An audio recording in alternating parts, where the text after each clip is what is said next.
Gitano yo nací en una huerta donde duermen los gorrión, duerme mi almuerza, marre, duerme y almuerza. Gitano yo nací en una huerta. Y yo pedí a los dioses, después de hacer el llamado a los dioses, a los elementales, si mi camino espiritual tiene que morir hoy, pues que sienta que tiene que morir hoy. Pues en ese momento, tanto las llamas de la vela que representa el dios y la diosa empezaron a elevarse, pero de una manera que hasta me asusté porque digo, esa casa va a quemar. Y ese día, lo que murió en Samhain no fue mi creencia, sino fue la relación con mi esposa de ese momento. Un culimiada. Lo que viene de la tierra, vuelve a la tierra. Skol.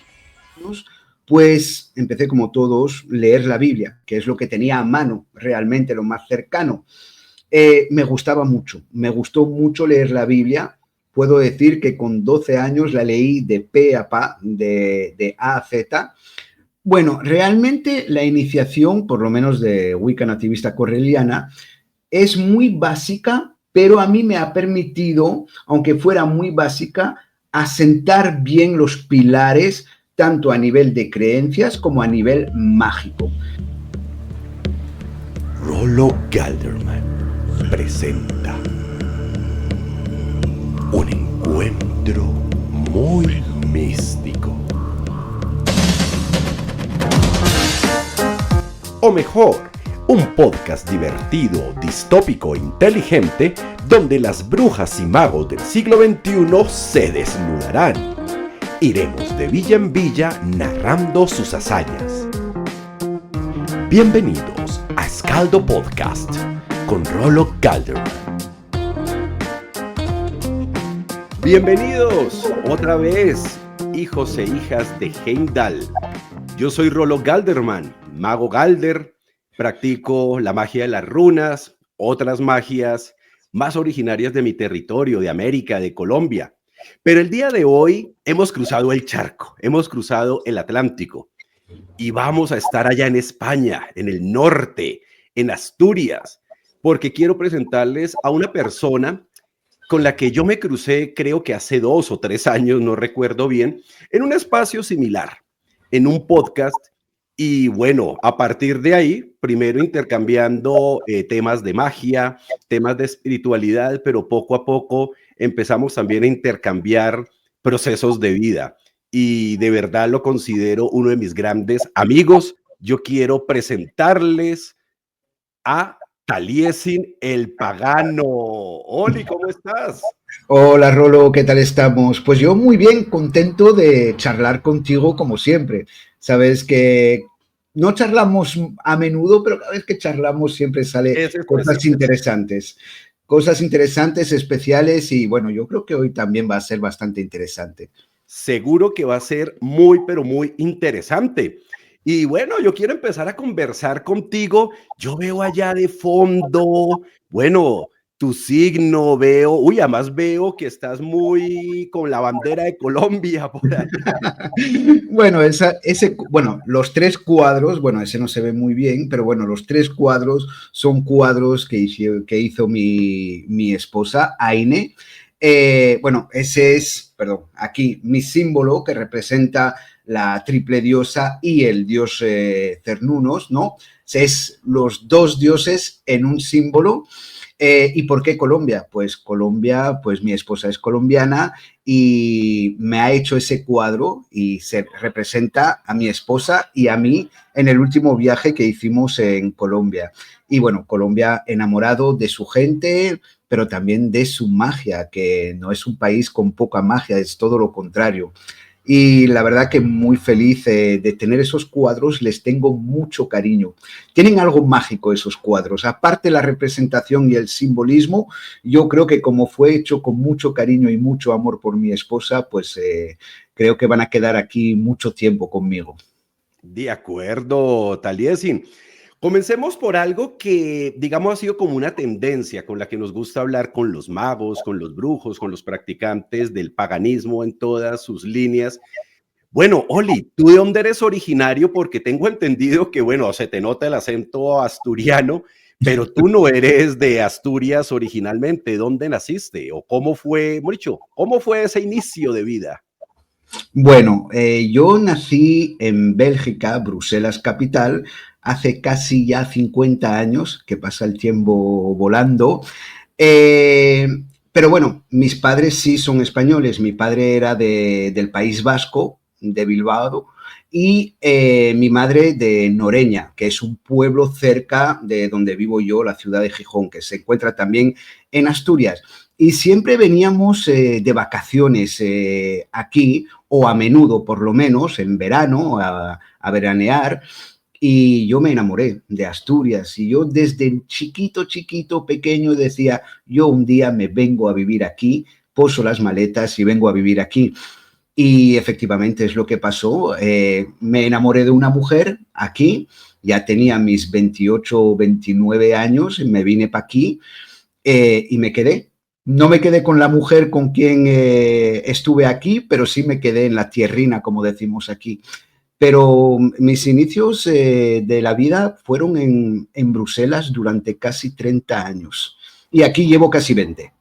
O sea que, bueno, si tu padre es del País Vasco, ¿sabes algo de euskera? Uy, no, muy poco. No hay que olvidar que el euskera realmente es un idioma muy antiguo, pero muchas palabras, digamos, reinventada, porque hay que recordar que durante la Guerra Civil de España, que parece que es muy lejos, pero no es tan lejos, en el 36-39, toda la dictadura de Franco, el euskera era una lengua prohibida. Y entonces mi padre hablaba un poco de euskera, pero claro, al no poder practicarlo, digamos, se olvidó muchísimo. Y bueno, sé algunas palabras, pero palabras sueltas, pero no hablo euskera. Bueno, Oli, y bueno, empecemos por lo primero. Y ese seno de tu familia católico, cristiano, agnóstico, fuiste bautizado, o sea, ¿cómo, digamos, a ti de pequeño te meten un poco en el ámbito, sea de la religión o sea de la espiritualidad? ¿Cómo son esos arranques? Pues yo la verdad tuve mucha suerte en ese sentido. No estoy ni bautizado ni nada de nada. Eh, y voy a explicar un poco el porqué. Mi madre venía de una familia, bueno, gitana, creyente, católica, mi padre también, pero bueno, nunca fueron muy practicantes. Pero mi madre quería bautizarme por, digamos, por la familia, el que dirán, la tradición, y fue a ver al cura, ¿no? A la iglesia. Y el cura le hizo una pregunta muy importante y le dijo, ¿por qué quiere bautizar a su hijo? Y ella dijo toda la verdad. Dijo, realmente yo no soy creyente, no soy practicante, pero es por la familia, la tradición. Y el cura le contestó, mire señora, no porque se vaya a bautizar va a ser un buen cristiano. Mejor que sea primero un buen cristiano y el día de mañana, si se quiere bautizar, que se bautice. Entonces yo crecí en una familia donde no me obligaron a nada, ni a creer en nada, pero tampoco me prohibieron en el sentido que si yo creía en algo, tampoco me prohibieron, nunca me dijeron que eso eran tonterías, nunca. Siempre me dejaron mucha libertad en mi camino espiritual o en mis creencias. Y eso es la suerte que tuve y agradezco a mis padres muchísimo por eso, porque mucha gente nace en el seno de una familia con una cierta religión, que sea cristiana, que sea musulmana, lo que sea, y tenemos que seguir un poco los pasos de la familia. Yo, como no había pasos que seguir, me dejaron total libertad en ese sentido. Oli, pero bueno, tú nombraste algo que no pasa desapercibido, madre gitana. Y mira que es muy bello. Yo he tenido la oportunidad aquí en Colombia de conocer varios de los gitanos. Es una etnia muy minoritaria. Curiosamente, muchos asumieron el apellido Gómez. Yo tengo ese apellido. Fue claro, en esos procesos de cambiarse el nombre, de ponerse un apellido más cristiano. Pero tu mamá maneja el romaní, o sea, ¿o qué significa tener una madre gitana? O sea, ella tiene también parte de su cultura. ¿Cómo es crecer con una madre gitana en tu caso? ahí también es un poco raro porque, bueno, mi madre gitana sí, pero es verdad que en su momento, por cosas de la vida, ella se enamoró de lo que se llama un payo. Un payo es una persona que no es gitana. Y claro, en esa época, en los años 60, principios de los 70, la etnia gitana quería que los gitanos estuvieran con gitanos. Entonces fue muy mal visto y mi madre tuvo que escaparse, digamos, de su familia, escaparse de un día para otro porque, digamos, no querían que estuvieran con mi padre. Entonces mi madre ahí tiene, digamos, amor y odio por esa etnia, que es su sangre. Tiene, digamos, ese coraje, ese enfado contra la etnia gitana por lo que ha pasado, esas obligaciones que querían imponerle, pero también no puede negar que es gitana porque hay ciertas creencias que ella tiene y que aplica en su día a día. Por ejemplo, es algo muy gracioso. Cuando yo nací, una creencia gitana, por lo menos de aquí, no digo que en toda la etnia, pero por lo menos de aquí, es las primeras uñas que se corta a un bebé, hay que cortarlas detrás de una puerta para que después el niño o la niña cante bien, cante con una bonita voz. Suerte o coincidencia, pues al parecer no estoy cantando mal, canto bastante bien al parecer. Entonces, bueno, pues entonces por eso mi madre sí tiene creencias gitanas y las aplica, ¿vale? Pero también tiene esos momentos de rechazo, porque no deja de recordar un momento doloroso en su vida. Entonces es un poco complicado, es un poco raro. Mi madre nunca me dijo, no eres gitano, no tienes que creer en ello y tal, pero sí cuando se le oye hablar a veces tiene esa cosa en contra, ¿no? Como diciendo, ¿por qué esas leyes? Porque es verdad que la etnia gitana tiene su propia forma de ser, sus propias leyes, su propia manera de pensar también. Entonces es un poco complicado. Entonces estuve bañado en la cultura gitana, sí, es verdad, tanto a nivel de música, de ciertas creencias, un poco de todo, pero también he vivido ese pequeño rechazo que tenía mi madre en ese sentido. Oye, y te tengo que preguntar algo. De tu madre, tal vez, bueno, eso del canto, esa costumbre tan bella, ¿tienes algún canto que se te haya impregnado en el alma desde pequeño? Algo que de pronto incluso haces tú cantes porque te lo transmitió tu mamá.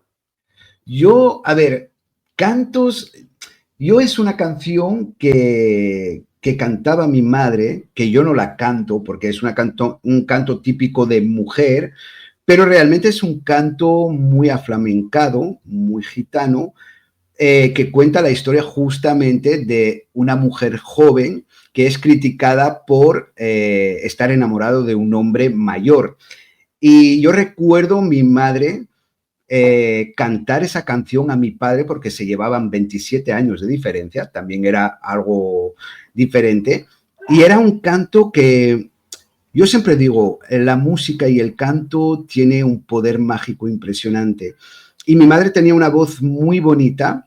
Es verdad que dejó de cantar cuando mi padre falleció, pero cuando cantaba mi madre esa canción, se notaba, se sentía el amor, la rabia, las dificultades que había vivido mi madre. Y esa canción se llama Cuando nos ven cogidos de la mano. Y es un canto muy bonito, la verdad. Bueno, Oli, pero tú cantas, entonces a mí me encantaría que calentemos motores, una canción gitana o como tú dices, muy del flamenco que te encante, porque a veces yo he visto videos o te veo en los live y de repente tú empiezas así a tatarear y lo haces muy bien. Me encantaría, no sé, ¿cuál es una así que te gusta cantar para ponerte alegre, para conectarte? ¿Cuál nos gustaría o cuál que nos gustaría que nos regales? Pues hablando de gitano, hay una canción que dice así: Gitano yo nací, en una huerta donde duermen los gorrión, duerme mi almuerza, madre, duerme y almuerza, gitano yo nací en una huerta. No, oye, no, y como lo dice aquí una presentadora que a mí no me gusta en Colombia, pero uy, me ericé, o sea, bellísimo. Bueno, Gracias. evidentemente, Oli, una persona muy sensible. Bueno, si me hablaste de tu edad, significa que somos medianamente contemporáneos, nacidos en la década de los 70, o sea que crecemos en unas décadas en las que inicialmente, bueno, no tenemos esta facilidad del Internet, del No, acceso nada. pues ya saturado de información, pero sigamos hablando un poco de ese Oli que empieza a crecer. Bueno, listo, no hay como una religión como tal, no hay un adoctrinamiento fuerte, pero hoy eres una persona muy sensible, muy espiritual. ¿Cómo empieza ese Oli niño a sentir que de pronto tal vez, no sé, es diferente o que tiene una conexión rara, si podemos llamarlo así, con el mundo, o por lo menos que se aleja un poco de esas espiritualidades más hegemónicas? Pues la verdad que justamente, como no tuve, digamos, esa obligación de seguir alguna religión o algún dogma, pero sí yo sentía siempre que había algo más. Realmente sentía que la vida no era simplemente respirar, ir al colegio, estar con amigos, que tenía que haber algo más. Y como todos, con una edad muy temprana, vamos a decir hacia los 11, 12 años, pues empecé como todos a leer la Biblia, que es lo que tenía a mano, realmente lo más cercano. Me gustaba mucho, me gustó mucho leer la Biblia. Puedo decir que con 12 años la leí de pe a pa, de A a Z, no entendiendo todo, pero, por ejemplo, había muchos mensajes que me gustaban mucho. Pero a partir de ahí tuve una sed de conocimiento, quiero decir, lo típico, la rata de biblioteca que quiere saber más, más y más y más. Eh, Después de la Biblia, sí es verdad que sentí que faltaba algo, que no me llenaba, que había mensajes muy bonitos, porque es verdad, hay mensajes muy bonitos, pero no es por criticar, pero bueno, ese Dios castigador al principio, después en el Nuevo Testamento ya no es tan castigador, pero bueno, hay cosas que no me convence tampoco. Bueno, me faltaba algo, ¿no? Después leí la Torah, leí el Corán, tengo el Corán por aquí, además, en francés, y siempre con sed de buscar, pero ¿por qué estamos aquí? ¿Y a dónde vamos? ¿Y qué pasa después realmente? Pero eso desde muy joven. Y yo notaba que necesitaba tener respuestas. Y cada vez que encontraba una respuesta, me venían 10 preguntas más, realmente. Y eso fue enamorarme realmente de lo que es todo lo que es espiritual. Claro, después empecé a indagar, digamos, el lado más oscuro, lo que era la brujería, porque claro, uno lee las, vamos a decir, las 3 o 4 religiones importantes, que puede ser el cristianismo, el islam, el judaísmo, y vamos a meter también el budismo también en ello. Pues todo eso me informé, todo eso me gustó, pero siempre faltaba algo.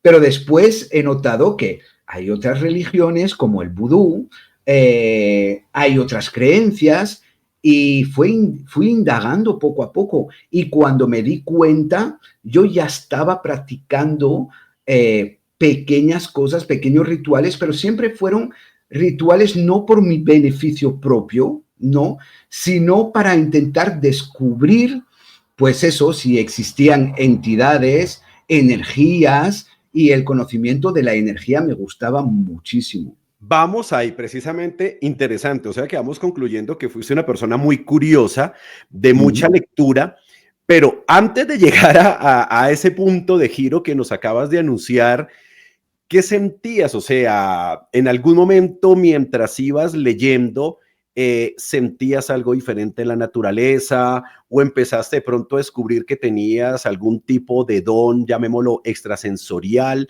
¿Cómo fue eso todavía en esa etapa de juventud?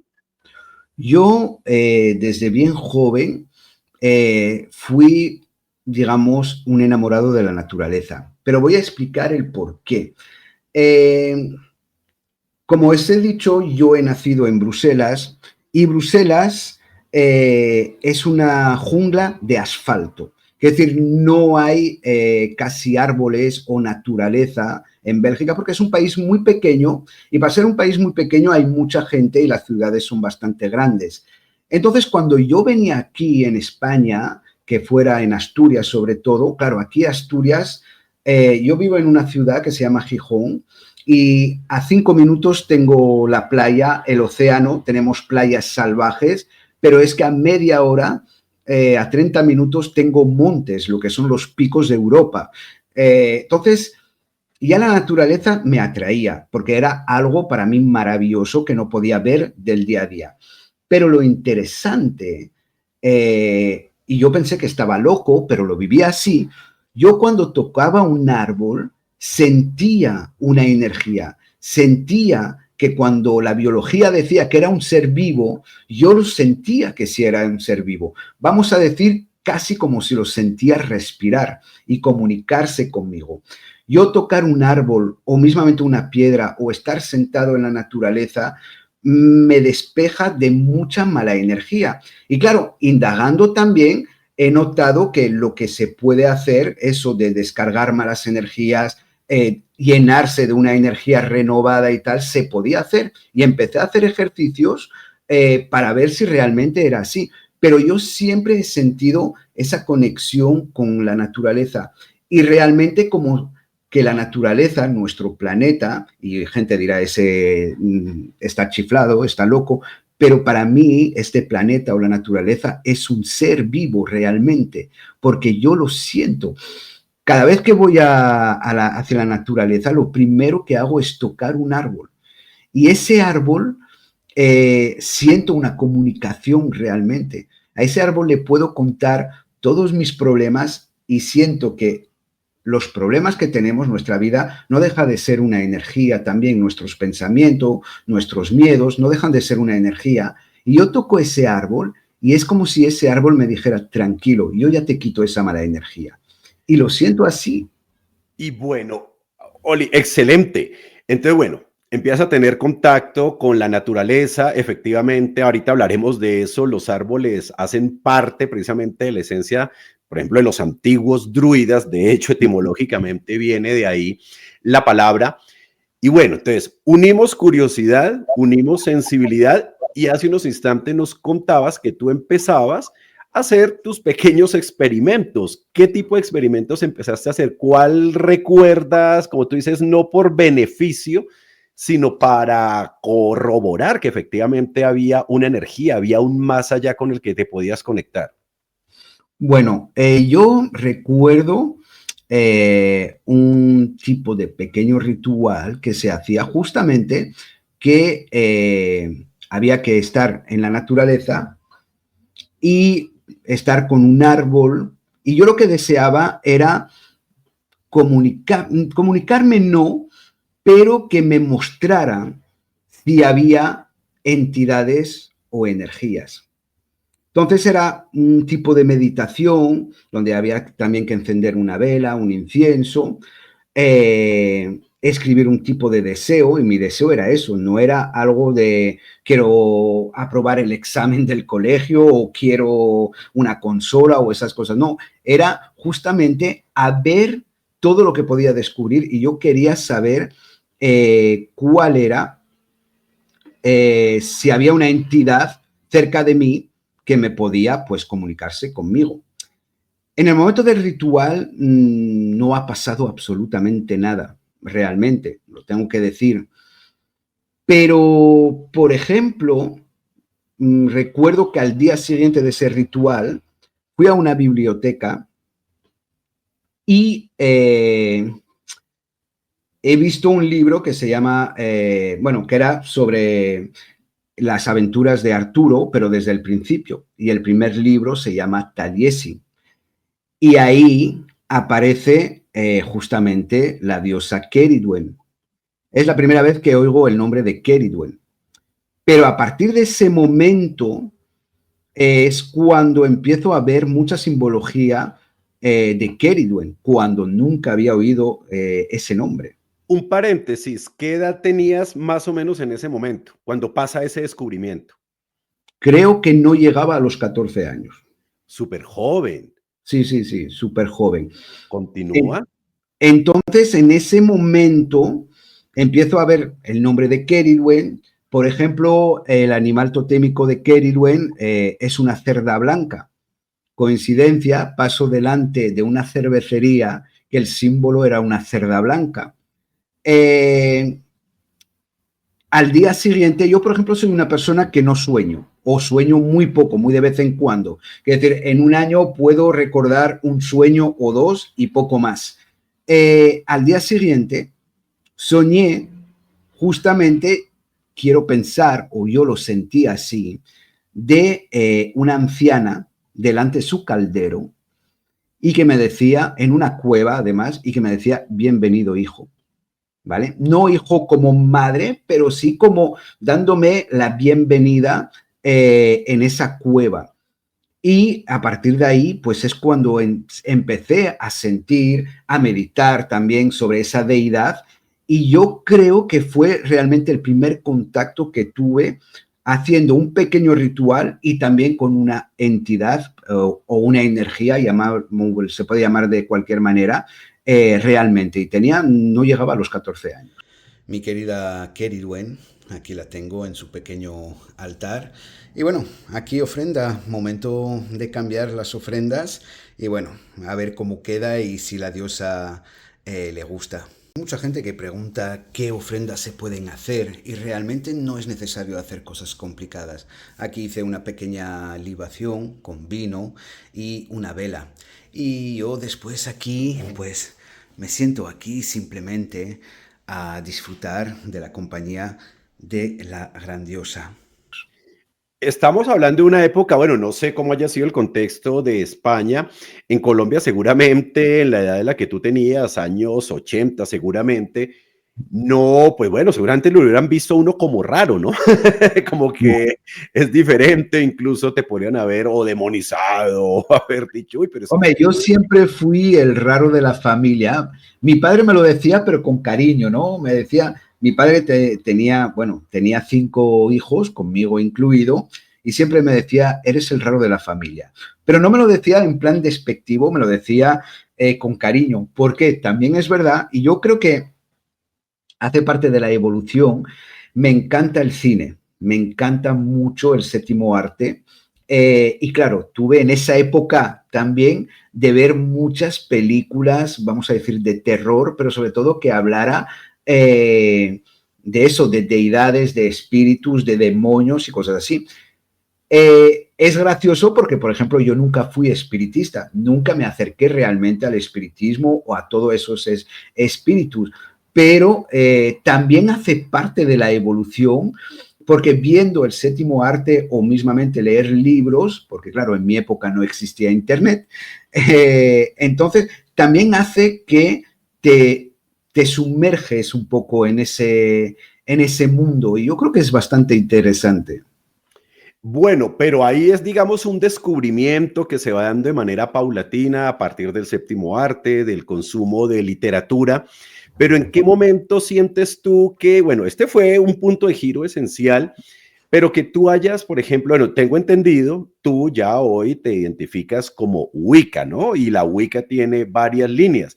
¿Cómo fue ya estructurar un sistema de creencias a partir de esta primera experiencia? ¿Qué más sucedió a partir de ahí?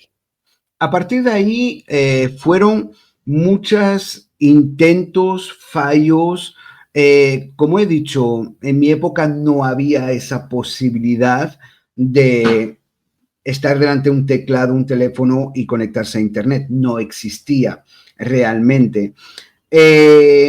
Entonces yo iba pues a bibliotecas, librerías y eran, me acuerdo, pequeñas revistas o pequeños libros que hoy en día considero muy malos, que era sobre magia con los ángeles, brujería tradicional, supuestamente. Y claro, era leer, leer, leer.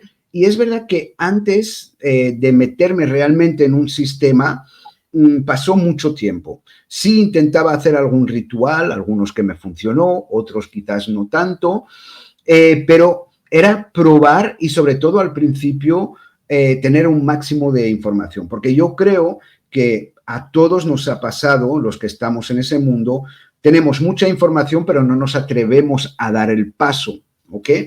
¿Cuándo di el paso? Pues ya muy tarde realmente, cuando digo dar el paso a seguir una línea realmente, muy tarde, yo ya estaba, pues mi padre acababa de fallecer, tenía yo 24 años y empecé a trabajar en una empresa de juguetes, ¿vale? La muerte de mi padre fue un punto muy complicado. Y sí estaba enojado porque tanto que había leído que se podía hacer, que no se podía hacer, yo quería otra vez contactar con mi padre y era imposible.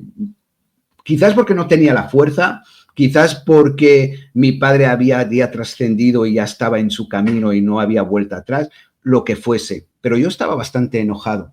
Y recuerdo que con mis 24 años, en el año 2000-2001, eran los principios de Internet. Y en mi trabajo, a la hora del lunch, a la hora de comer, nos dejaban un pequeño ordenador para conectarnos a Internet, que en la época era ver correos electrónicos, algún blog y poco más. Y me metí en un blog donde hablaban de Kernunos, de la Wicca y de todas esas cosas. Y yo me acuerdo que hasta mi jefe se enfadó conmigo porque, claro, yo tenía 45 minutos para comer y se me pasaba el tiempo volando y tardaba una hora y cuarto en soltar ese ordenador, pero porque empezó a interesarme esa filosofía, ¿no? de la Wicca, de Kernunos, de la triple diosa, etcétera, y es así que empecé a lanzarme y realmente meterme en una creencia, vamos a decir, esotérica, filosófica, religiosa, y es así que empecé realmente. ¿Y en algún momento te encontraste con alguna maestra, un maestro, digamos, un poco más también en procesos de iniciación, o siempre tu camino fue muy, llamémoslo así, del autodescubrimiento? Mucho tiempo autodescubrimiento. Como todos, pues, o la mayoría, pues en solitario.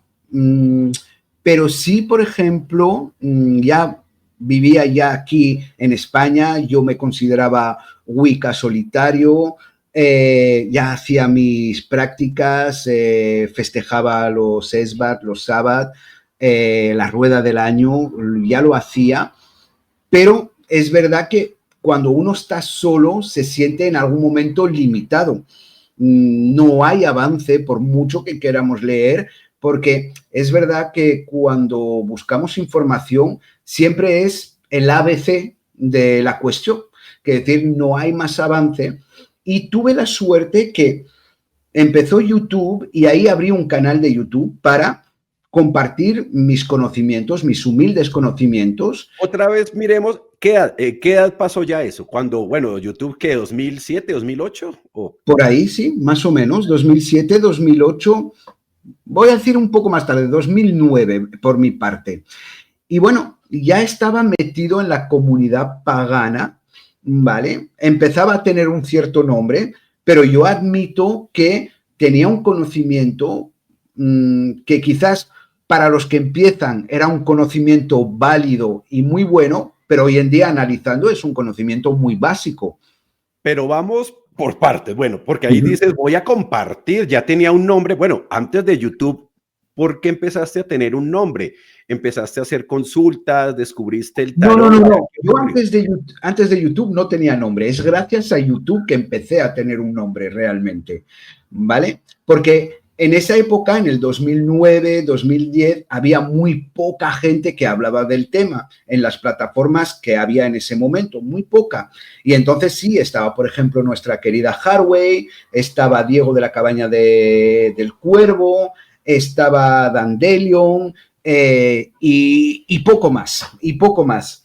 Entonces yo compartía los principios de la Wicca, en la rueda del año, hablaba de ello y tal, y entonces la gente empezó a seguirme. Llegué a tener, el canal se llamaba Taliesin Wicca Pagano, y llegué a tener en ese canal de YouTube unos 40.000 seguidores, más o menos. Pero realmente, volviendo cómo me inicié, pues estaba Diego, la Cabaña del Cuervo, que también tenía un canal de YouTube, también bastante importante, que pone una publicación en YouTube diciendo que va a impartir, digamos, un curso de iniciación a la Wicca nativista correliana, el primer grado. Y realmente fue mi primer maestro, fue Diego de la Cabaña del Cuervo, que hoy en día él no es Wicca, ya lo ha dejado, pero es él que me ha dado la oportunidad de seguir ese camino y no abandonarlo, porque llega un momento dado que uno se frustra muchísimo porque no avanza.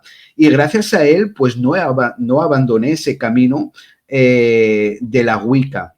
Y así fue cuando empecé realmente a seguir ese camino de la Wicca. ¿Y qué cambios notaste? Me refiero, hablemos un poco otra vez de tu sensitividad, de tus poderes, con esa iniciación de ese primer nivel. ¿Qué pasó tanto a nivel mágico? Pero también tengo esta pregunta que suele, digamos, creo que relacionarse con algo que nos ha sucedido a todos, y es que mucha gente tiende a romantizar, ¿no?, las iniciaciones, la espiritualidad, pero a veces la espiritualidad también incluso se puede manifestar, no sé, a partir de acontecimientos que te desacomodan, que te ponen a prueba, que te obligan a depurar, no sé, a los amigos, o se te desordena la vida. ¿Qué cambios sucedieron a partir de esa iniciación? Bueno, realmente la iniciación, por lo menos de Wicca nativista correliana, es muy básica, pero a mí me ha permitido, aunque fuera muy básica, asentar bien los pilares, tanto a nivel de creencias como a nivel mágico. En el sentido, sabemos que cuando hacemos un hechizo o practicamos brujería, todo es una cuestión de energía. Y, por ejemplo, esa iniciación me hicieron muchos ejercicios de cómo canalizar esa energía, cómo lanzar esa energía. Y eso es un punto súper importante. Yo creo que hoy en día, cuando mis trabajos funcionan, es gracias a esa base que me dieron. En el sentido que esa base la tenía, pero era un poco tambaleante, ¿vale? Pero ahí sí me enseñaron muchas técnicas, ejercicios, que bueno, al fin y al cabo, cada uno hace como quiere, pero que me ayudaron muchísimo. Ahora, a nivel de depurar realmente ciertas cosas en mi vida o en mis creencias, muy poco, porque como he dicho, yo no tenía ninguna base ni católica ni ningún dogma, era simplemente descubrir. Entonces, para mí fue muy fácil seguir ese camino y recuerdo que cuando le dije a mi madre, mira, ama, voy a hacer una iniciación de la Wicca, le expliqué un poco y tal, lo primero que me dijo, hijo, ten cuidado que no sea una secta. Y claro, en el momento yo dije, nah, una secta no, no hay ningún problema y tal, y por suerte no era una secta. Pero hoy en día pienso y digo, si hubiera sido una secta, con esa sed de conocimiento, de querer conocer, de saber, de progresar, podría haber caído en una secta fácilmente. ¿Vale? Porque realmente yo estaba con tantas ganas de progresar, de mejorar, de entender muchas cosas, que no miraba los peligros que puede haber. Y es lo que digo, si Diego, que no era el caso, pero si Diego hubiera sido alguien de una secta y tal, yo hubiera caído de pleno. Ahí me provoca preguntarte algo porque, bueno, ya nos contaste, te casaste, en el momento ya estabas casado, digamos que cuando sucede esto, seguías solo, seguías en pareja. ¿Cómo fue también asumir eso en tu vida familiar? En mi vida familiar fue un poco complicado. A ver, yo ya me había casado, divorciado y vuelto a casar. Cuando llega la iniciación, estoy al principio más o menos de mi segundo matrimonio, que no es con Aine, era otra persona, y esa otra persona, digamos, no creía en nada de eso, pero aparte de no creer, me hacía sentir que era una pérdida de tiempo, ¿vale? Entonces fue muy difícil lidiar con lo que uno quiere, lo que uno siente y que la persona al lado tuyo no te apoye o, no voy a decir que no respetaba, pero me hacía sentir que era una pérdida de tiempo, que eso no existía, que no valía la pena, que era una pérdida de tiempo. Por suerte no era una pérdida de dinero porque Diego nunca me cobró un solo euro para eso, nunca. Teníamos otro tipo de trato para la iniciación, porque claro, en cierto modo es un cambio de energía, ¿no? Pero bueno, eso es otra historia. Pero fue muy difícil porque esa persona inconscientemente, indirectamente, sí hizo que yo dudara de si seguir o no seguir. Ahí me quería detener, porque mira, tal y dice, bueno, yo no soy el protagonista, ni más faltaba de este podcast, pero me identifico contigo. A mí me pasó algo similar, o sea, también cuando yo empecé en estos caminos del paganismo, primero más como con pueblos originarios, pasó lo mismo. Yo estaba casado con una persona que tal vez en algunos momentos intentó como apoyarme, pero ella realmente tampoco creía. Y te lo pregunto es porque, ¿qué se descubre ahí? Porque cuando tú hablas de la Wicca, hablas de este arquetipo del padre, de la madre o del dios y de la diosa, pues claro, y no tener esa compatibilidad espiritual con la pareja, pues puede resultar ser complicado. ¿Estás de acuerdo con eso? Tal vez eso también influyó un poco en dudar si seguir ese camino. Claro, por supuesto, pero lo bueno es que yo, por ejemplo, no sé si está bien o está mal, pero yo pedí a los dioses como un cristiano puede pedir a Jesús o como un musulmán puede pedir a Alá, y yo le pedía a los dioses, si me estoy equivocando, házmelo saber. Si estoy en el buen camino, házmelo saber. Y siempre había algo que me hacía sentir que estaba yo en lo cierto. En el sentido de que cuando, por ejemplo, festejaba la rueda del año, ¿no?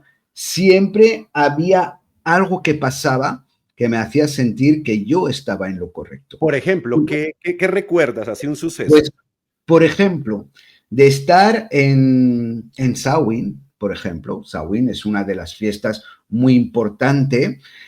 Y claro, Samhain habla de la muerte y después de renacimiento, ¿no?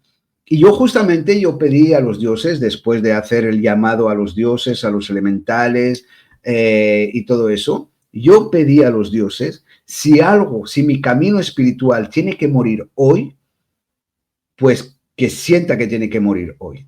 Quiere decir, yo estaba pidiendo, si yo estoy equivocado, no quiero que pase nada en ese ritual, ¿vale?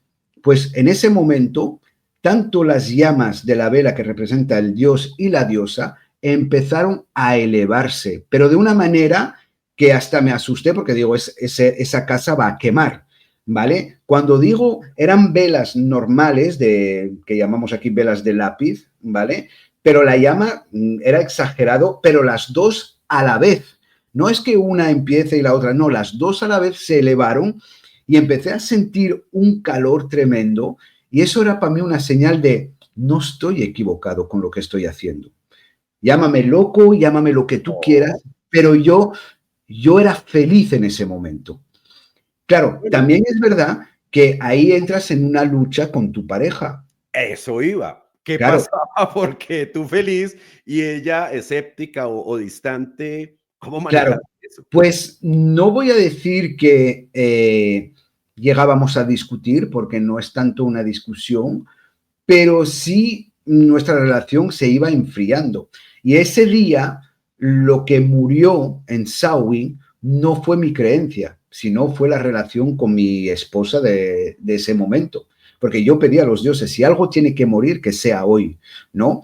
Y a partir de ahí sí, digamos que hubo un distanciamiento cada vez a mayor, porque claro, yo no pedía que compartiera mis creencias, pero sí me fastidiaba que intentaba, y yo creo que él no lo hacía con maldad, pero de siempre decir que era una tontería, que eso no existe, etcétera, etcétera, pues hizo que las cosas se complicaran muchísimo, realmente. Además que, bueno, a veces te he visto en fotografías con tu hija, calculo que es de ese segundo matrimonio. Sí, sí, ¿Y sí. qué pasaba con tu hija? Porque creo que algo que también es importante, claro, no es un adoctrinamiento, pero por obvias razones, cuando los hijos, y sobre todo están pequeños y uno les está mostrando el mundo, pues bueno, a uno también se le sale el pagano. Entonces, ¿cómo fue esa relación o esa triada de pronto de quererle transmitir, vivir cosas desde esa espiritualidad con tu hija? Y bueno, ya sabemos que tu esposa en ese momento no conectaba. Pues, a ver, mi esposa era en ese momento como, yo no te critico, yo te respeto, pero no existe. Entonces, cuando, por ejemplo, mi hija, bien pequeñita, me veía hacer algún ritual o preparar o veía mi altar, esa mesa, ella bien curiosa, tendría 4 años, 5, no más, pero me preguntaba, papá, ¿eso qué es? Papá, ¿qué estás haciendo? Y yo intentaba explicarle para que entendiera a una niña de 5 años, ¿eh? Intentaba explicar, y cuando la niña le iba diciendo a la madre lo que estaba diciendo y tal, directamente era, eso no existe, son tonterías, ¿no? Lo que pasa es que mi hija, por ejemplo, ella estuvo en un colegio católico, ¿no? No por creencias, sino porque es un buen colegio o era un buen colegio en la ciudad. Y ella, por ejemplo, el cristianismo, el catolicismo, no quiero oír hablar de ella, pero sí tiene su pequeño altar donde tiene para ella su animal totémico es el búho, y hace alguna tirada de tarot muy básica y en cierto modo le está interesando. Yo nunca le obligo, quiero decir, no le digo vamos a mirar eso, vamos a estudiar eso, pero le dejo total libertad, como si me hubiera dicho yo quiero ser cristiana, hija, adelante, si es lo que tú quieras. Pero ella no es que esté de continuo en el tema, pero sí tiene su pequeño altar y cuando tiene un examen en el colegio, pues pide a su búho que le ayude, le trae una piedra de la finca que tenemos y le da como ofrenda. Entonces, intenta imitar un poco, pues, lo que hago yo, en cierto modo.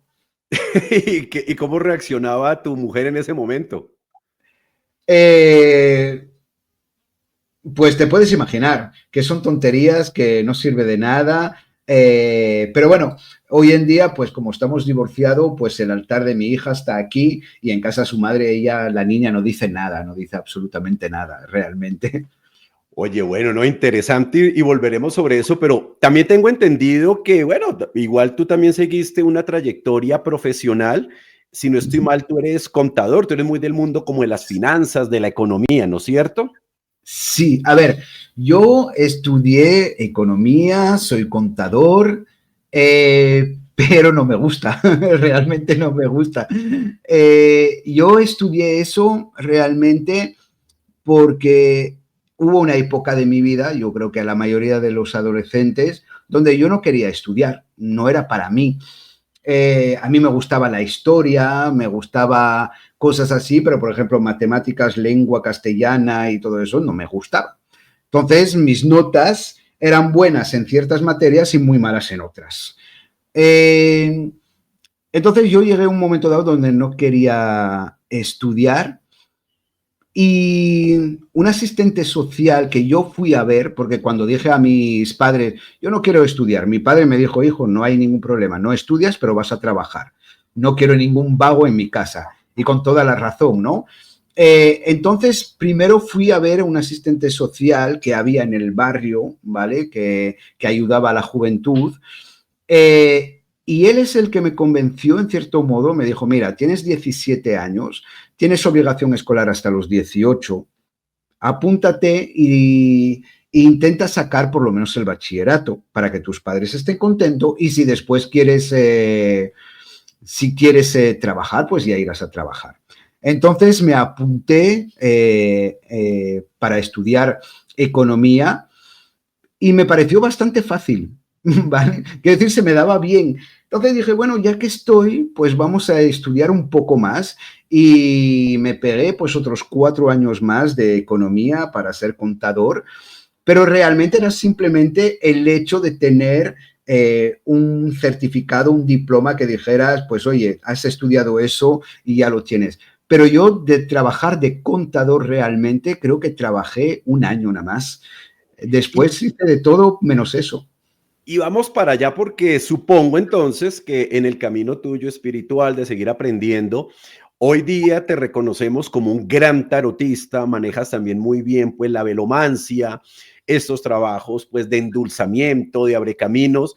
Supongo que entonces en algún momento tú decides, yo no me quiero dedicar a lo que estudié profesionalmente, sino quiero estar de lleno en este mundo. ¿Cómo se dio esa decisión? Y bueno, ¿y cómo empezaste a adquirir estas herramientas con las cuales, también hay que decirlo, ayudas a la gente, pero obvio, te sostienes hoy día? A ver, muy interesante porque yo desde bien joven, cuando empecé en ese mundo y sobre todo cuando hice la iniciación, yo ya tenía claro que quería dedicarme a ese mundo, porque ahí sí que me siento feliz cuando hago una lectura de tarot o mismamente cuando gente me pregunta sobre creencias o cosas de energía o de magia, yo soy feliz hablando con la gente de eso. Y siempre quise vivir de ello y dedicarme al 100% de ello. Pero claro, como hemos dicho, estaba con una mujer que no creía en eso, teníamos una hija, había que pagar facturas y nunca me apoyó en ese sentido. Siempre me dijo, no, tienes que trabajar y bueno, tenemos que trabajar y tener un trabajo serio, ¿no? Convencional. Y yo trabajé 20 años en el mundo de la hostelería como mesero, trabajando 12 a 14 horas diarias para llevar el pan a casa, ¿vale? Wow. Porque aquí la hostelería, el mundo de ser mesero es muy duro, muy, muy duro. Hoy en día ya ha cambiado, pero yo soy, como digo, de la vieja escuela y era un día de descanso si no había fiestas en ese día y eran 12 a 14 horas diarias, ¿no? Upa. Entonces pasa que, bueno, me divorcio de esa mujer y es cuando entra en juego y conozco a mi esposa actual, que es Aine, ¿vale? También bruja y tarotista. Ahí hay una conexión muy grande, aparte de la atracción que sea física, emocional, encima hay una atracción mágica porque los dos creemos en las mismas cosas. Entonces eso ya es increíble. Y llega el momento de la pandemia. Hace 5 años yo seguía trabajando de mesero, sí hacía alguna lectura de tarot, algún ritual que me pedían, pero no para vivir realmente de ello. Y fue Aine que me dijo, Oli, tú eres un buen brujo, eres un buen tarotista, lánzate en ello, lánzate ahora que es la pandemia, que no estás trabajando porque no se podía trabajar, lánzate en TikTok, en YouTube, en lo que sea, dale al 100% mientras puedas. Y así empezó, porque mi esposa actual es la que me empujó y la que creyó en mí siempre. Y ese es un tema que merece profundizar, si vamos a ver si nos alcanza hoy. Yo me quiero retroceder un poco porque, genial, pero tú ya venías con el conocimiento del tarot, de las velas, como te lo dijo Aine, eres muy buen brujo. ¿Cuándo empezaste, por ejemplo, con el tarot? ¿Cuándo fue la primera vez? Bueno, imagino que estudiaste, uno primero se hace sus propias lanzadas para uno. ¿Cuándo fue la primera? ¿Cómo llegaste al tarot? Y no sé si recuerdas, ¿cuándo fue la primera vez que le lanzaste cartas a una persona diferente a ti? Uy, eso es también viniendo de vacaciones aquí en Asturias, había una tienda esotérica y me compré un tarot Rider, el típico Rider White de toda la vida. Me lo compré y yo leía libros, y lo que tú dices, uno intenta primero, pero después como que me estaba costando mucho. Me gustaba, pero claro, yo quería seguir las pautas del librito, ¿vale? De que si el mago significa eso, que si las sumas sacerdotisas, Y cuando yo hacía mis lecturas para mí, no me cuadraba nada, no entendía absolutamente nada. Y un día, unos meses más tarde, yo tendría más o menos unos 15, 16 años, no más, la hermana de un amigo mío ve mi tarot y me dice, Oli, échame las cartas. Y yo le dije, yo no sé, que me eches las cartas, inténtalo. Y empecé a echar las cartas y me dejé llevar, digamos, por lo que sentía, mi intuición. Y me dijo, Oli, ¿tú sabes que estás acertando todo lo que me estás diciendo? Porque claro, yo le hablaba del pasado, del presente, del futuro, y me decía, es totalmente eso. Y eso me llenó de alegría, como diciendo, entendí que no era solo lo que decía el librito, que había que dejarse llevar un poco por la intuición.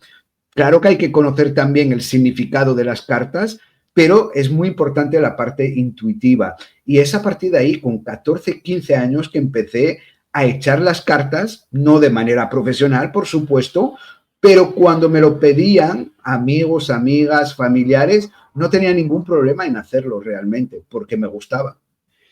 Interesante, bueno, ¿y cómo llegaste a, bueno, y cómo seguiste integrando otros elementos? Porque bueno, en los rituales están los inciensos, manejo de pronto de cristales, pero algo que tú también manejas muy bien son las velas. ¿Cómo empezaste también a tener esa práctica? Pues realmente he probado de todo. He probado las runas, por ejemplo, que se me da fatal. He probado el péndulo, que se me da bastante bien. He probado de todo, realmente. El mundo de los cristales, de las plantas. Y yo creo que realmente es lo que hay que hacer. Hay que tocar un poco de todo. Yo siempre digo, a ver, cuidado con brujos o brujas o chamanes o lo que sea, que saben hacer de todo. Eso no existe, ¿vale? Y yo soy una prueba. Yo he tocado de todo, pero no me pidas a mí hacer una tirada de runas, por mucho que haya estudiado un poquitito. ¿Pero por qué? Porque quizás no me conecto, porque no es lo mío. Lo mismo con el mundo de los cristales. Pero, por ejemplo, el mundo de las velas, ¿no? La velomancia, sí he conectado muy bien. Y he conectado sobre todo gracias a los rituales que hacía de la rueda del año, ¿vale? Porque sí es importante, por ejemplo, cuando estás haciendo el ritual, mirar las velas si hay alguna reacción, y es cuando empecé realmente a introducir. Y también en los trabajos mágicos he sentido que las velas me hablan mucho, y cuando digo me hablan mucho, quiero decir la simbología que se ve me ayuda muchísimo, es algo que entiendo bastante bien. Y es gracioso porque las velas no dejan de ser, sobre todo, no solo eso, pero sobre todo el elemento fuego, que es un elemento agresivo, un elemento, vamos a decir, muy activo. Y yo soy todo lo contrario, yo soy muy mental, por ejemplo. Entonces, ahí como que se encontró un justo equilibrio, y es así que empecé con la velomancia, realmente. Y es lo que más practico, es eso, es el tarot, y en mis rituales es la velomancia.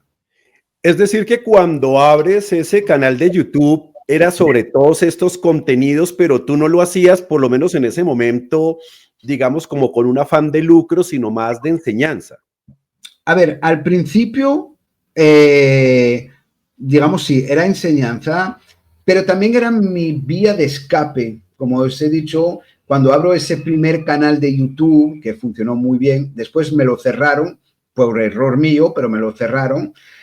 Era una vía de escape. Justamente yo estaba con una persona que no creía nada en ello y necesitaba gente que me dijera, yo creo en lo que estás contando, yo he vivido lo mismo, o, muy interesante, me puedes hablar. Era una manera de afianzar lo que estaba creyendo y lo que estaba haciendo, porque lo necesitaba, porque no conocía a nadie de ese mundo, no conocía a nadie que me podía decir, oye, lo que estás diciendo yo también lo hago, o yo también lo he vivido. Entonces, a la base no era un tema de lucro para nada. Ahora, no voy a mentir, cuando empecé a tener cierto número de seguidores, sí empecé a cobrar un dinero por publicidad en YouTube. Empezaba a tener un cierto nombre y había hasta en tiendas esotéricas que se comunicaban conmigo para hacerles publicidad. Entonces, a ver, también es verdad que si podemos juntar el placer con la ganancia, pues bienvenido, ¿no? Pero nunca hice eso para tener dinero o para ánimo de lucro, nunca. Total. Y ahora sí retornemos a lo que nos contaste. Recordemos que, claro, la pandemia fue un momento muy difícil para todos. No quiero hacer demasiado spoiler porque es que eso merece otro tratamiento. Tengo entendido que ahí es cuando Aine y tú se conectan, ¿no? Primero por pantalla, después contaremos esa historia, pero volvamos. Entonces, ya están juntos y ella te anima a que te dediques de lleno y que además sea tu forma de sustento. Retomemos eso. ¿Cómo fue dar ese paso? No solo lo digo por aquello de la decisión de quererse uno sostener económicamente, que debe ser supremamente, bueno, difícil tomar esa decisión, sino que me imagino que esto también tiene que ir acompañado de haber comprendido la vida y que la magia y que todo lo que tú venías practicando al final es para aplicarlo, ojo, en nuestra dimensión. Y lo quiero decir porque muchas veces se romantiza y la gente quiere informar de sus, no sé, capacidades psíquicas, de sus vuelos astrales, de estarse conectando con el mundo sobrenatural, pero como que se nos olvida que lo importante es que esto tenga algo pragmático, o sea, que al final nos funcione en la vida que llevamos, que incluye lo material. ¿Cómo fue ese proceso? ¿Qué pasó para tomar esa decisión y dedicarte de lleno? A ver, tomar esa decisión ha pasado por un momento muy difícil. Como he dicho, tenía un canal de YouTube bastante importante en el mundo del paganismo, Taliesin Wicca Pagano. Yo creo que todavía están los vídeos en YouTube. Y justo cuando empieza la pandemia, pierdo ese canal. Lo pierdo, no puedo volver a entrar. YouTube me prohíbe usar ese canal y es un golpe durísimo para mí. Es Mira, como... rápidamente, ¿por qué? Porque también es importante que la gente que de pronto está en estas, bueno, ¿por qué YouTube te cierra un canal? ¿Cuál fue el error brevemente? El error fue mío en el sentido de que había el tema de seguridad en 2 pasos, eran los principios de eso de seguridad en 2 pasos, y yo y la tecnología, la verdad, no hacemos buenas mellas, son muy, muy malos. Entonces, YouTube, para poder verificar que era yo había cambiado de teléfono y de cuenta, para verificar me pedía ese segundo paso que no me acordaba lo que era. Entonces, nunca pude volver a entrar, ¿vale? Entonces, por eso perdí ese canal. Para mí fue un golpe tremendo, porque ese canal era como mi bebé, era algo donde disfrutaba, donde realmente me encantaba. Y el capital social, porque era con el que ya te habías hecho un nombre y, claro, y te conocían. Claro. Bueno, ¿cómo fue arrancar de cero tanto en las redes y ahí sí para dedicarte de lleno a esto? Pues ahí, otra vez, mi esposa Aine es cuando dice, Oli, cuando se acaba algo es para que empieces una cosa nueva. Y yo, a ver, soy muy dramático, testarudo, que no, eso se acabó, todo ese esfuerzo de tantos años, porque llevaba 10 años con ese canal de YouTube, fue al garete. Y me dice, ¿por qué no intentas con TikTok? Y yo digo, ¿cómo voy a empezar con TikTok si TikTok es simplemente lo que conocía yo de bailes tontos de la juventud, que era muy bien para la juventud, pero no para mí? Me dijo, no, empieza hablando de eso, de Wicca y todo eso, y en la época, hace 5 años, eran clips de 1 minuto. No sé si recuerda que no había posibilidad de hacer vídeos de más de 1 minuto. Y entonces empecé primero en hacer vídeos muy cortos hablando de la Wicca, y vi que había muchas visualizaciones, porque lo bueno de TikTok, y sobre todo antes, hoy menos, pero antes te daba mucha visibilidad. Y veía que los seguidores subían y que la gente participaba. Después empecé a hacer directo con lecturas de tarot y cada vez veía que ese canal estaba creciendo muchísimo. Llegué a tener 320.000 seguidores en ese canal y sobre todo lo dediqué solo con el tarot, haciendo lecturas interactivas de tarot, y dejé un poco aparte el tema espiritual, de brujería y todo eso. Y así empezó todo realmente, porque me empezó a venir gente a preguntar, oye, ¿haces lecturas personalizadas? ¿Haces trabajos y tal? Claro, yo trabajaba de camareros. Cuando la pandemia, digamos, volvemos a casi la vida normal, aunque fuera con las mascarillas y todo eso, me llaman otra vez para trabajar y yo hablo directamente con mi jefe, que llevaba yo casi 10 años trabajando con él, y le digo, mira, un saludo, se llama Chema, le digo, no quiero trabajar todos los días. No quiero porque tengo un proyecto, déjame trabajar solo los fines de semana. Y la suerte es que me da la oportunidad también mi jefe. Me dice, bueno, vale, ok, trabajar solo los fines de semana, pero te quiero los fines de semana al 100%. Dije, no te preocupes, voy a estar al 150, pero déjame esa oportunidad. Y estuve trabajando de mesero los fines de semana y en semana dedicándome a las redes sociales con la ayuda de Aine. Y poco a poco cada vez más gente me llamaba, cada vez más lecturas, más trabajos, etcétera, etcétera, hasta que tuve que decir no puedo con todo. Y es cuando dejé la hostelería. Y bueno, porque bueno, TikTok es, como tú lo acabas de decir, muy del plano del entretenimiento, sirve mucho como para ganar una comunidad, pero bueno, no monetiza. Entonces, ¿cómo fue, digamos, ese proceso para que, digamos, esos seguidores empezaran a convertir, bueno, ya en personas que quisieran realmente una consulta o quisieran tu guía? ¿Cómo fue ese proceso? Pues ahí ya hay un cambio. Como te dije, tenía el canal de TikTok, que era Taliesin y Aine Tarot, muchos seguidores, pero en realidad no tanto, vamos a decir, no me gusta la palabra, pero clientes o gente que viene a pedir tus servicios. Sí venían, pero no tanto. Decido abrir un segundo canal de TikTok, que es el que hoy en día tengo más, digamos, donde estoy más presente, que es Taliesin el Pagano. Y ahí no soy tonto también. Me gusta el tarot, me gusta la brujería, pero me doy cuenta que mucha gente quiere saber sobre temas de endulzamiento, amarres, dominios y todas esas cosas. Y empiezo a hablar de ese tema en ese canal de Taliesin el Pagano. Y ahí hay un vídeo que me funciona muy bien, que es donde hablo cuánto tiempo tarda en hacer efecto un amarre o un endulzamiento. Y a partir de ahí empiezo a tener una fila de gente que me llama, que me escribe, que me piden consultas, que me piden trabajo. Y me doy cuenta que en cierto modo, ahí sí es la parte del negocio, me doy cuenta que realmente es un tema que puede atraer mucha gente.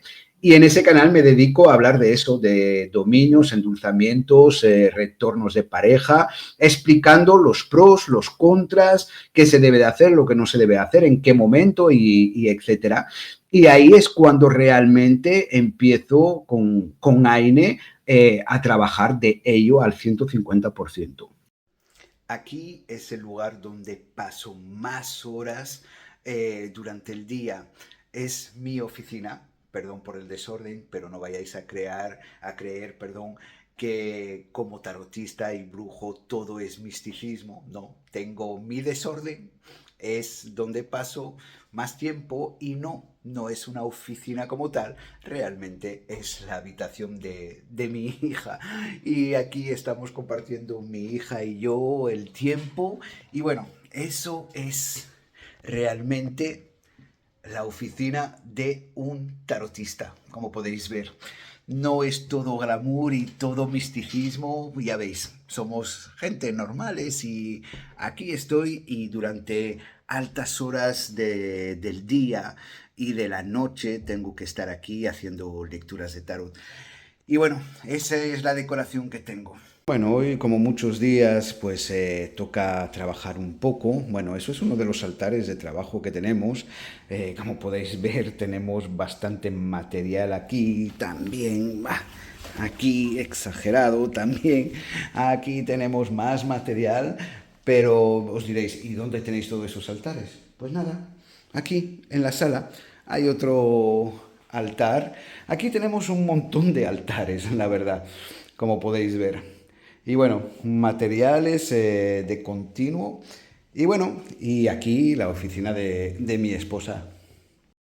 Mientras trabajo, lo que nunca puede faltar es una baraja de tarot, pero sobre todo un buen café colombiano.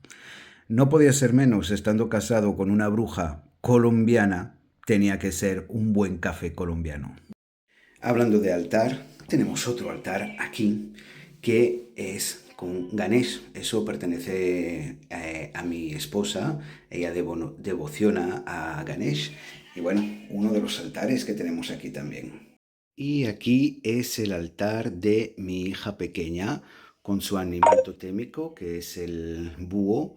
Y bueno, con la triple diosa, una pequeña brujita en potencia.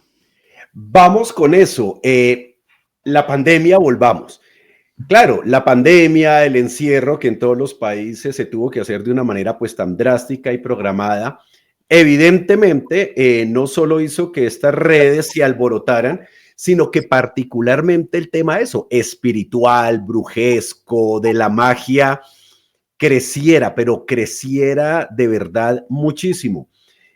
¿Por qué consideras que la pandemia influyó en eso? Además de que la gente estuviera desocupada y uno que otro dijera, bueno, voy a empezar a hacer TikTok, pero la gente al empezar a buscarlo ya como una necesidad, ¿por qué crees que sucedió? ¿Por qué crees que en 2020, sí, que es cuando todo esto se da, ¿por qué se alborota tanto? Yo creo que la gente en ese momento necesitó, pues, ciertas respuestas, pero yo creo que es antinatural que el ser humano se vea obligado a estar encerrado, realmente. Que sea para bien o para mal, esa pandemia nos obligó a estar encerrado en casa, convivir con gente que puede ser hermanos, padres, mujeres, y eso es muy difícil, estar 24 horas con personas. Pero también nos da mucho tiempo a hacer un trabajo de introspección, realmente.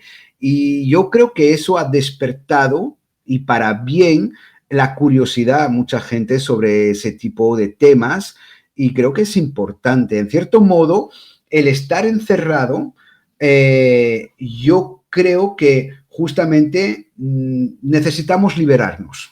Estamos encerrados físicamente, nuestra mente necesita liberarse. Y eso fue una vía de escape, yo creo. Y total, ¿no? Y además que siempre hay tres necesidades universales, la salud, el dinero y el amor. Pero esta es una oportunidad para hablar de un tema muy particular que tú ya lo has nombrado, que son los amarres. Lo digo y de paso invito a la gente que está viendo este canal. Hay un video, el primero de estos podcasts en el cual creo que tú también lo conoces. Yo tuve la oportunidad de entrevistar a un periodista colombiano, a Mario Villalobos, que bueno, tuvo un trabajo investigativo muy amplio y de muchos años, con una bruja muy famosa de Colombia, bueno, que trabajó con altas esferas del poder, incluso con la mafia. Bueno, es una historia supremamente maravillosa de leer, pero cuando yo le preguntaba a Mario es, venga, ¿usted qué aprendió de toda esa investigación siendo él una persona mariana y pues como periodista viéndolo con aparente separación y objetividad? Y me decía, no te metas con la brujería, de eso no se saca nada bueno. Te lo pregunto es porque la gente efectivamente busca mucho el famoso amarre, y el amarre es un dominio, o tú cómo lo interpretas, ¿es de verdad una magia de amor? ¿Es un amarre? Y además también te hago esta pregunta como complementaria. ¿Será más bien que esas necesidades que empezaron a alborotarse desde la pandemia, tú hablas de liberación, pero el amarre no es liberador, es todo lo contrario. Tengo esta necesidad de esta persona, quiero que sea mía, quiero doblegarla. ¿Por qué y tú cómo manejas eso y qué piensas en sí del amarre? A ver, yo siempre no juzgo a la gente, pero sí siempre advierto de uno, qué es un amarre y qué efecto puede tener. Los efectos de los amarres nunca son buenos realmente. Por ejemplo, se ha vendido mucho dos cosas sobre los amarres. El amarre eterno, que ya digo de mano, no existe, y el amarre de amor.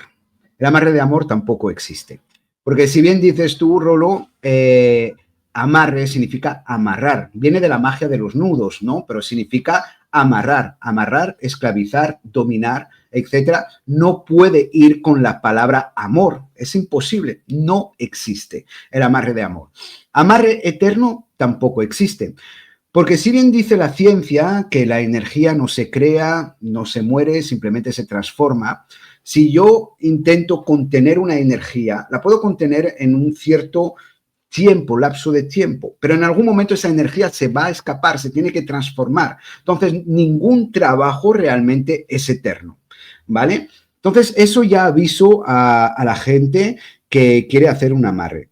Yo hago amarres, si me lo piden, yo lo hago, no tengo ningún problema. Pero también hay que entender que un amarre, uno de los efectos que tiene son dos, es un trabajo bastante agresivo y que hay que reforzar o renovar cada poco tiempo, porque no dura mucho tiempo, pero aparte de eso, visto lo visto, cuando he visto mucha gente bajo los efectos de un amarre o etcétera, suele haber normalmente una relación pues muy tóxica, con peleas, con conflictos, hasta con, vamos a decir, violencia física. Entonces hay que tener mucho cuidado con lo que estamos jugando. La magia es como un martillo. Podemos usarla para construir o para destruir. Total, total. Y una pregunta, Aliasim, porque bueno, evidentemente lleva ya muchos años de experiencia, pues una comunidad y gente que evidentemente da fe de que lo que tú haces está muy bien hecho, funciona. Pero desnudémonos un poco, Talía, si en alguna vez un trabajo de estos de pronto no te ha salido o ha tenido consecuencias que incluso te hayan perjudicado a ti, que eso también es muy típico de esta energía de ida y vuelta de la magia. Claro. A ver, yo siempre digo que si un brujo, un chamán, un lo que sea, te dice que el trabajo está garantizado al 100%, te está mintiendo y te está estafando. Yo lo único que estoy seguro en esta vida al 100% y que no va a fallar es que un día voy a morir. El resto, todo puede pasar. Por eso, claro que tengo trabajo que funcionan muy bien, pero alguna vez me ha pasado que el trabajo no haya funcionado, ¿vale? Ahora, decir que se me ha retornado a mí de una manera negativa, no. Pero sí es verdad que trabajando de continuo con esas energías, haciendo rituales, haciendo brujería, que sea endulzamiento, amarres, dominio, lo que sea, llega un momento dado que se maneja tantas energías que esa energía, digamos, empieza a pesar en tu vida y tienes que hacer una limpieza, tienes que despejarte de toda esa energía que estás manejando. Es muy gracioso lo que voy a decir, pero por ejemplo, Aine y yo trabajamos de eso, ¿vale? Quiero decir, casi a diario estamos haciendo algún tipo de ritual, que sea un ritual para nosotros, por nuestras creencias o para otras personas. Necesitamos un día de descanso, ¿vale? Como un trabajo de verdad, pero ese día de descanso, ¿en qué lo invertimos? Justamente a limpiarnos, a despejar, a estar en otro mundo, a otra... No me gusta la palabra, pero a otro nivel de vibración, por decirlo de alguna manera, porque sí es verdad que manejar tantas energías puede tener en algún momento efectos negativos. ¿Y cuáles son los efectos negativos? Más tensión en la familia, discusiones, puede haber hasta, como cualquier persona con el estrés y todo eso, hasta una bajada de apetito sexual, por ejemplo. Hay muchas cosas que hace que afecta realmente energéticamente a una persona. Energéticamente. Y pasemos a otra transferencia de energía muy de las redes sociales, ¿no? Creo que aquí compartimos los dos esto, y es que si bien se empiezan a armar unas comunidades de seguidores que a veces son muy armónicas, que amplían ese capital social del mago, del brujo, que puede eso, ofrecer lectura de tarot, algún tipo de trabajo mágico, sea el que sea. Pero bueno, esto como buena red social también trae muchas veces la envidia, trae los chismes. De hecho, muchas veces tú incluso te han hackeado la cuenta y cada vez tienes que estar aclarando que esta es la verdadera cuenta, que si hay otra, por favor. Totalmente, sí. Cuéntame, bueno, ¿cómo te ha tocado sortear eso de tener una imagen positiva Obviamente, personas que en algún momento por deslealtad, por envidia, terminan tratando de perjudicarte. A ver, tengo, podría contar miles de historias, Una. pero, a ver, hay un tema que es verdad que hay muchas cuentas falsas, por ejemplo, y que mucha gente me viene diciendo, oye, es que pensé que eras tú y me acaban de estafar y ahora me están amenazando, que tengo que pagar más, etcétera y tal. Bueno, yo de uno no me puedo hacer responsable de los demás, ¿no? Pero claro, es lo que digo, a ver, tú pagaste un supuesto trabajo, ¿viste algún resultado? La mayoría me dicen que no vieron ningún resultado. Digo, ¿tú crees que realmente te puede hacer daño esa persona si no fue capaz de hacerte un simple endulzamiento o un abrecamino? ¿Tú crees que va, porque les amenaza que les van a hacer trabajos de magia negra, de maldiciones y cosas así? Y entonces, eso es un tema que yo ya, digamos, no me doy por vencido, pero no me hago responsable de ello. Yo ya he avisado muchas cosas en mis redes sociales, cada poco estoy avisando, cuidado con las cuentas falsas o cómo elegir, digamos, un buen brujo o un buen tarotista. Pero historias de gente que está amenazada por gente sin escrúpulos, que no son ni brujos, no tienen ningún camino espiritual, simplemente son estafadores y extorsionan, ¿vale? Pero muchos. Eso no me puedo hacer responsable realmente. Después tengo personas que intentaron a nivel mágico hacerme daño, casi lo consiguen. Y recuerda que lo habíamos hablado contigo, Rolo. Y bueno, ahí toca defenderse y después sea lo que sea.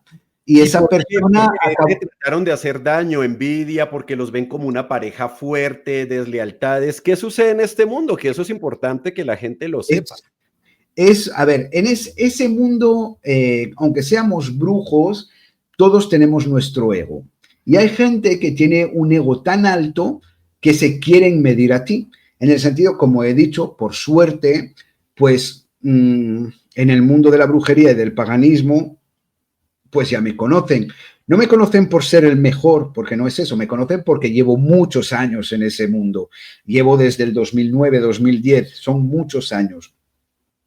Y muchos que están llegando ahora o que ya llegaron ahora, vamos a decir, crecieron con mis primeros vídeos de YouTube, porque ya me lo han dicho, y empezaron con mis primeros vídeos de YouTube. Y hay muchos que quieren como, voy a medirme a nivel mágico con un maestro, que no me considero maestro, pero bueno, es como a ver si lo he superado, si soy más fuerte que él. Y más que por envidia, yo creo que es por ego, que realmente lo intentan, ¿no? Pero bueno, por suerte, nunca me ha pasado nada grave. Siempre supe defenderme y devolver con creces. Eso sí que ahí no me tiembla la mano. Yo nunca ataco, digo, pero cuando me defiendo, va a ser bastante fuerte. Es que eso lo hemos hablado, ¿no? En el paganismo, más que hablar del bien y del mal, se habla del orden y del caos o de aquello que está correcto, sincronizado de acuerdo a ciertas leyes del universo y aquello que la rompe. Es lo que, digamos, en pareja y tú, sigues aplicando en tu vida cotidiana. A ver, claro que sí, es súper importante, pero yo, por ejemplo, volviendo a esa gente que intentan atacarme o atacarnos, yo digo que esa gente tienen el ego demasiado alto o son un poco tonto. Y voy a decir por qué. Porque es que no estoy solo. Tengo la suerte de tener a mi esposa, que también es una bruja excelente, ¿vale? Entonces, si me atacan a mí, pues van a atacar a mi esposa también y mi esposa me va a ayudar a defendernos. Entonces, ahí no es que la ley de tres, de todo lo que hagas se te devuelve por tres, así como así, pero está claro que si me atacas a mí, la fuerza que vamos a devolver va a ser 3 veces mayor que la que, la que hiciste. Y si tú rompes esa idea, ¿cómo decir?, de respeto, de yo te respeto porque es tu vida y puedes hacer lo que te dé la gana realmente. Pero si a mí no me vas a dejar hacer lo que yo quiera y te quieres medir a mí, pues bienvenido esté. Pero ¿para qué entrar en eso? Yo no quiero entrar en eso, pero si vas a entrar en ese tipo de batalla, pues que sepas que estoy respaldado también. Total, y alguna, o sea, de todas esas situaciones, afortunadamente dices, has sabido protegerte, has sabido, pues, manejar las cosas para que no te afecten tanto, pero bueno, a veces a uno lo agarran con, con el arma un poquito abajo. Sí, claro, claro. Un caso que tú recuerdes de verdad que tú lo hayas sentido, y no solo en lo mágico, sino que incluso, ¿por qué no? Hayas quedado decepcionado porque lastimosamente, como sucede en otros planos de la vida, a veces la gente más cercana o esa que en algún momento fue muy querida con nosotros es la que después termina tratando de hacernos daño. ¿Te ha pasado? ¿Cuál nos pudieras así contar? Que siempre uno tiene una que lo ha marcado a uno. Muy fácil, espero que, a ver, es una historia que los menores de edad no tienen que escuchar. Esto es para mayores de edad. Eso es para mayores de edad. Justamente con mi expareja estábamos en plan de... Y es gracioso lo que voy a decir. Estábamos en plan ya en fase de divorcio. Vivíamos juntos, pero ya estábamos en fase de divorcio. Yo ya había conocido a Aine, porque claro, como cayó la pandemia, mi expareja no se pudo ir. Y es gracioso recordar que he dicho que mi expareja no creía nada en eso, nada de nada, ¿vale? Y yo en ese momento de la pandemia empecé a sentir cada vez menos deseo sexual. No voy a decir que soy súper activo, que soy cada hora ahí en el tema, pero bueno, nunca me había pasado. Hasta con ciertas dificultades físicas, para decirlo, vamos a hablar claro, para tener una erección. Y yo lo hablaba con Aine, es que no es normal que me está pasando y tal, será el estrés, será el cansancio, será lo que sea. Uno siempre intenta buscar, que es lo lógico, una explicación lógica, ¿no?, a lo que está pasando. Y un día, claro, en pandemia tenemos mucho tiempo, empiezo un poco a hacer limpieza en la cocina y, bueno, hay como un tipo de cajón y detrás de un cajón encuentro un frasco de vidrio. Ahí dentro había vinagre, sal y había sangre y era un trabajo de brujería y no lo había hecho yo, ¿vale? No tengo ninguna prueba que sea mi expareja que lo haya hecho, pero bueno, éramos los dos aquí nada más y era una persona que no creía en eso, pero ese frasco tuve que destruirlo, hacerme una limpieza y ahí recuperé, digamos, toda la libido que había perdido, pero sí me ha pasado. Pero lograste salir, obviamente, de esa situación. Sí, pero fue muy duro, porque claro, en ese momento también entra la parte psicológica. Es decir, cuando algo no funciona, después quiere que funcione y siempre está pensando en el momento donde no ha funcionado la cosa. Entonces, claro, no era solo un daño físico que me hizo, indirectamente también me hizo un daño psicológico en su momento. Muy fuerte. Realmente. Claro, porque aunque yo ya había hecho la limpieza, había roto ese trabajo y tal, después ya era mi parte mental. Hablando claro, yo decía, no se me va a levantar, no se me va a levantar. Y me costaba. Entonces tuvo que ser todo un trabajo mágico, físico, pero psicológico también. Bueno, pero ya puedes decir que ahora sí caminas con la frente en alto. Sí, ahora voy bien, ahora de momento voy bien. Hasta que la edad llegue y que la gravedad sea más fuerte, pero de momento todo va bien. Bueno, me alegra por ti, pero sobre todo por Aine, eso sí. Bueno, Oli, y así como, bueno, esta historia pues como un poquito oscura, una que te haya marcado positivamente, que tú le hayas podido ayudar a alguien, o sea, que a partir de un trabajo tuyo de consulta y de acompañamiento, tú hayas podido decir, oiga, humildemente contribuí al cambio de esta persona, a sanarla. ¿Cuál nos puedes así compartir? Algo que me hizo muy feliz. A ver, yo soy una persona que, digamos, normalmente nunca mezcla el trabajo con, vamos a decir, la parte sentimental, emocional o lo que sea. Pero un día un señor me pidió una lectura de tarot, estaba viviendo un momento complicado de separación de su esposa y su esposa le dejó a él los 2 hijos y como que la esposa se olvidó de él y de los hijos. Y me pidió ayuda diciéndome que quería que su mujer volviera, pero no por él, sino sobre todo por los hijos, aunque él estaba enamorado de su mujer, pero sobre todo por los hijos, porque los hijos lo estaban pasando muy mal.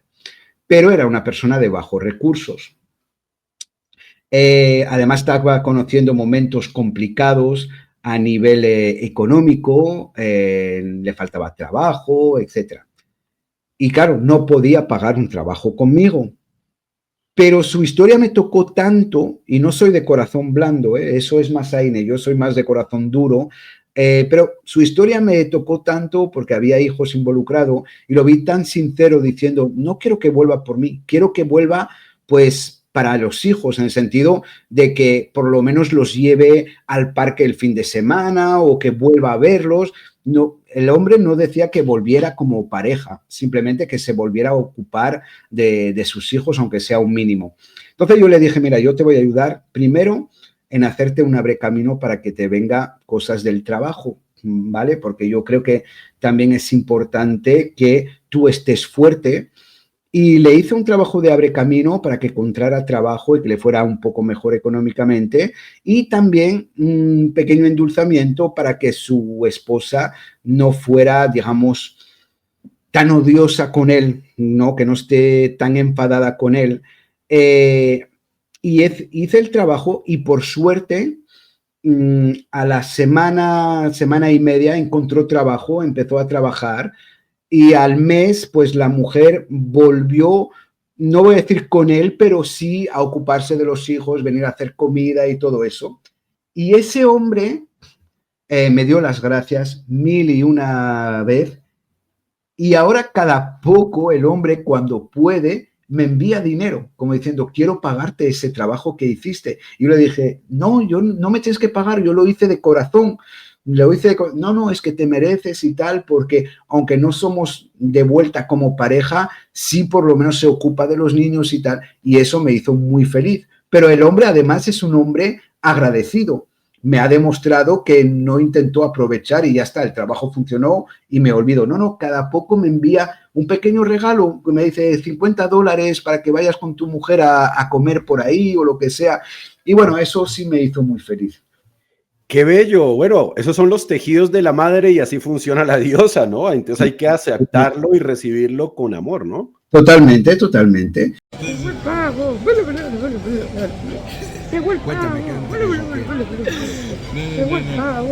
Pues pasa que estamos acá, mi hijo y mi esposo, y estoy yo, Jean-Pierre, y resulta que estos dos han empezado a hablar cosas de hombres, cosas que yo no me apetece escuchar.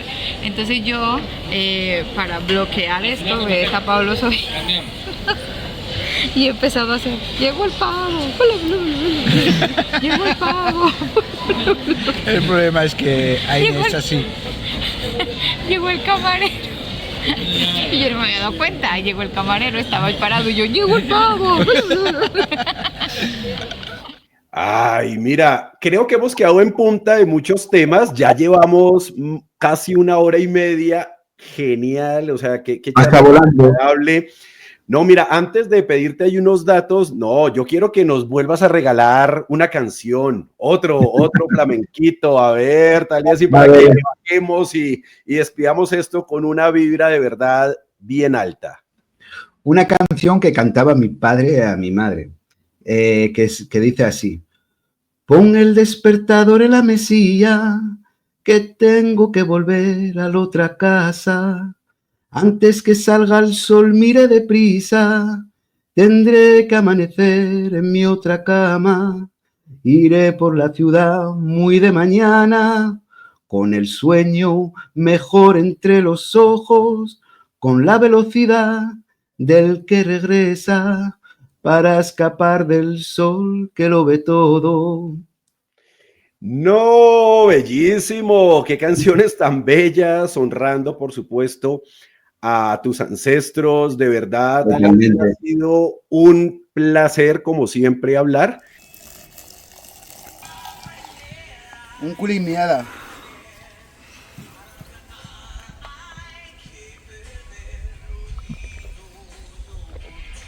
Lo que viene de la tierra, vuelve a la tierra. Skol.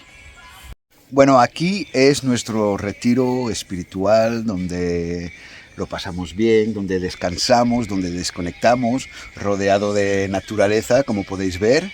Y bueno, aquí estamos disfrutando. En compañía de mi esposo y de nuestra espiritualidad, porque amamos esto.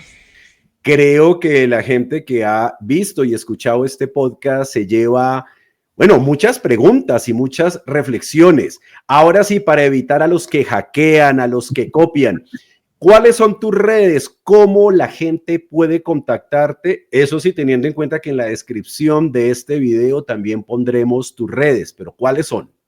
Pues en TikTok, Taliesin el Pagano, es una cuenta que tiene 68.000 seguidores de momento, ¿vale? Lo digo porque hay otras con el mismo nombre, pero tienen menos seguidores. Entonces, Taliesin el Pagano en TikTok. En YouTube podéis encontrarme en Taliesin Brujería Sin Fronteras y en Instagram, taliesin.brujería. Bueno, no, Taliesin, de verdad, un placer. Allá ya es de noche. Espero de verdad que Aine y tú tengan un muy buen descanso, que sigas con la frente en alto, haciendo la labor. Y de verdad, un placer. El placer es mío. Vamos a tenerte, por supuesto, Aine, en este espacio para que sigamos conversando, que hay mucha tela de donde cortar. Pues muchas gracias, Rolo, por esa invitación y yo siempre encantado. Claro que sí. Y bueno, hermanos y hermanas, hijos de Heimdall, esto ha sido este capítulo del podcast de Rolo. Ya saben, yo soy Rolo Galderman, así también me consiguen en TikTok y en Instagram. Recuerden, apoyen este canal, es una forma, como lo he insistido, de hacer un contenido serio, divertido, puesto en la realidad de lo que es la magia, la brujería, pero sobre todo ese lado humano de todos los que la ponemos en práctica.